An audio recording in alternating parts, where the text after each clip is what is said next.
Halo, selamat datang di channel Ruang Taktik.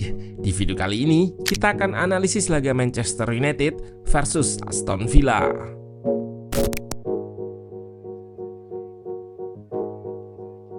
Manchester United mampu menang 3-1 atas tamunya Aston Villa yang sekaligus rival langsung untuk spot Champions League.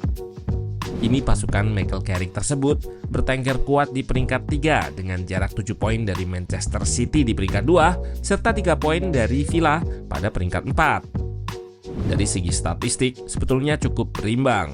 Namun terlihat MU lebih banyak melakukan shot meski dalam segi nilai peluang atau XG kurang lebih sama dengan milik tamunya.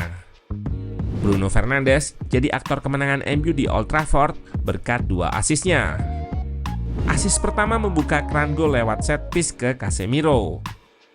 Dan asis kedua lewat umpan terobosan akurat yang bisa dikonversi dengan baik oleh Cunha. Nah, penasaran dengan jalannya laga dari segi taktikal?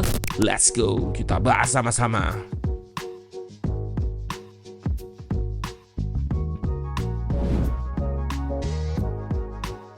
Di laga ini Carrick tetap memakai pakem 4-2-3-1 dengan Mbeumo yang diplot sebagai ujung tombak menggantikan Šeško.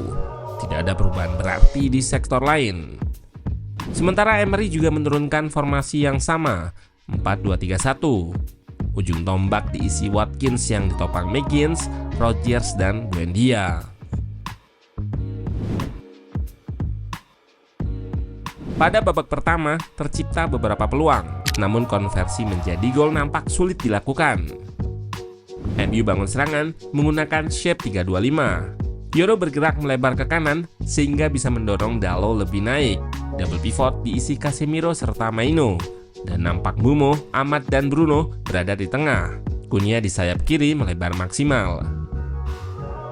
Dengan shape sama, namun Dalot kali ini yang di tengah.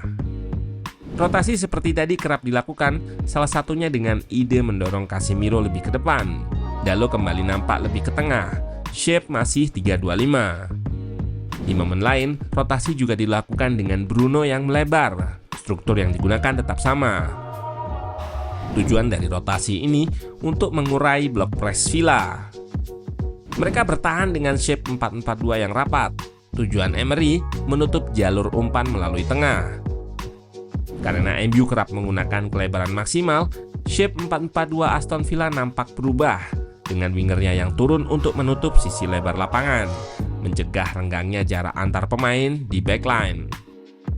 Emery pun punya taktik yang cukup bisa mengunci serangan lewat lebar lapangan. Jika bola dialirkan ke sayap, pertahanan ini akan bergeser seperti di momen ini. MU yang hendak lakukan overload bisa diimbangi jumlahnya 3 versus 3. Pun begitu, beberapa kali serangan sayap MU mampu menghasilkan momen berbahaya. Ironisnya, justru dilakukan ketika Šeško tidak bermain. Seperti di sini, kemampuan 1 versus 1 Cunha mengantarkannya untuk kirim crossing, namun sayang, Ahmad yang mencoba menyambutnya tidak mampu menjangkau bola. Operan kombinasi juga dilakukan untuk membuka pertahanan Villa di sayap. Yoro mencoba mendobrak dengan naik ke depan dan memberikan operan ke Dalot. Namun kembali, crossing ini tidak ada yang Kembali operan kombinasi di sayap yang sangat baik diperagakan. Namun crossing Maino lepas begitu saja. Serangan sayap MU ini juga dilakukan untuk stretch atau merenggangkan pertahanan Villa yang narrow. Namun sayang, Casemiro yang punya kemampuan duel udara pun masih gagal. Crossing dengan perpindahan arah serangan kembali dilakukan di half space, namun terlihat tidak ada pemain yang menanduknya. Memang, Šeško di laga Newcastle kurang signifikan perannya, namun tanpa dia, crossing ini masih kurang maksimal. Mbeumo memang lebih cocok di situasi counter attack, namun tidak banyak peluang seperti ini, di mana ia melebar untuk membuka ruang tembak meski masih bisa ditepis Martinez. Total di babak pertama saja, MU melesakkan 14 crossing, jumlah yang cukup banyak. Di era modern ini, taktik dalam set piece terutama sepak pojok semakin ngetren. Taktik ini dipakai sebagai senjata variasi, terutama ketika tim sudah buntu. MU sudah melakukan beberapa variasi corner di babak pertama. Namun yang berhasil mengancam adalah corner yang diarahkan ke tiang jauh, meski sundulan amat masih bisa ditepis Martinez. Bruno dan kawan-kawan juga mencoba short corner, namun yang berhasil adalah corner ke tiang dekat. Diawali dengan manipulasi marking menang jumlah antara Casemiro dan Maino melawan Barkley. Lalu ada Amat yang lari mendekat untuk membuka ruang di tiang dekat. Pergerakan Amat ini diikuti lari Casemiro yang lepas dari kawalan dan pergerakan ke ruang yang disediakan Amat tadi. Dengan akurat, Bruno mengirim bola ke ruang tersebut dan berhasil disundul Casemiro masuk ke gawang Martinez. 1-0.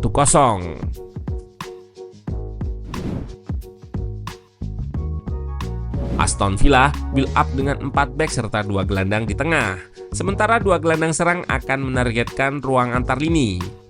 Terlihat winger mereka juga merapat sehingga nampak shape 4-2-2-2. Di sini terlihat ruang antar lini MU yang terbuka lebar karena Casemiro dan Maino terpancing naik.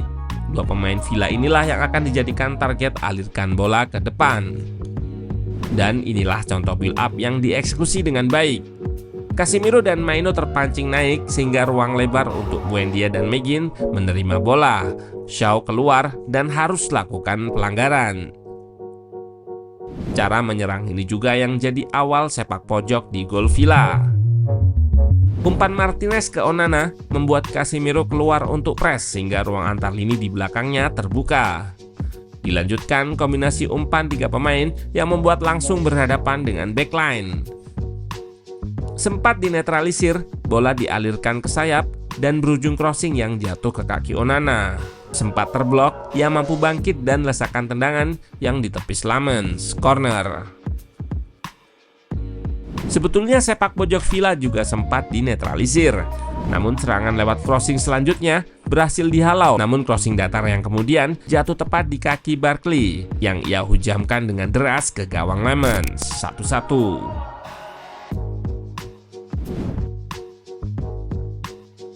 Pasca skor berubah menjadi 1-1, intensitas meninggi dan cukup banyak terjadi situasi counter to counter. Awalnya, Villa yang menyerang balik saat free kick MU gagal. Bailey membawa bola ke sayap, namun bisa dilihat dengan sikap 3 pemain MU menutupnya dan bola berhasil dimenangkan Euro. Casemiro gantian melakukan counter. Bola diberikan ke Bruno yang melebar, dan terlihat Cunha juga start lakukan pergerakan tanpa bola yang membuatnya menang momentum saat umpan terobosan cantik dilepas Bruno. Terlihat Cunha hanya 1 kali menyentuh bola dan mengubah body shape dari kaki kiri ke kanan sehingga memudahkannya menceploskan bola ke sisi kanannya. Carrick merespon keunggulan tipis ini dengan tetap menyerang dan memasukkan Benjamin Sesko. Ada beberapa tactical instruction yang diberikan ke Bruno. Di babak pertama, MU beberapa kali lakukan switch play untuk memberikan isolasi terhadap fullback Villa melawan winger MU. Ide switch play untuk memberikan Cunha situasi 1 versus 1 agar tidak tercover oleh pemain lain meski di sini masih gagal. Namun taktik ini berhasil dilakukan di gol penutup yang dicetak Sesko. Terlihat pertahanan Villa merapat ke sisi bola dan Casemiro melakukan switch play untuk melepas Cunha di situasi 1 versus 1. Akuratnya umpan membuatnya bisa langsung lepas dan kirim cutback. Clearance tidak sempurna membuat bola berada di dekat Sesko dan dengan memutar badan, ia menendang bola masuk ke gawang Martinez, 3-1. Sang tuan rumah bisa saja menambah gol dari peluang serangan balik saat Amat berhasil gagalkan umpan.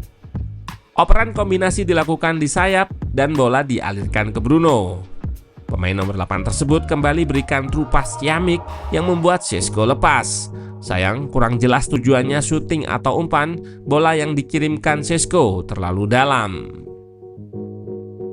Kemenangan penting ini jelas mendongkrak posisi MU di klasemen meski tetap di peringkat 3, namun situasinya lebih kuat.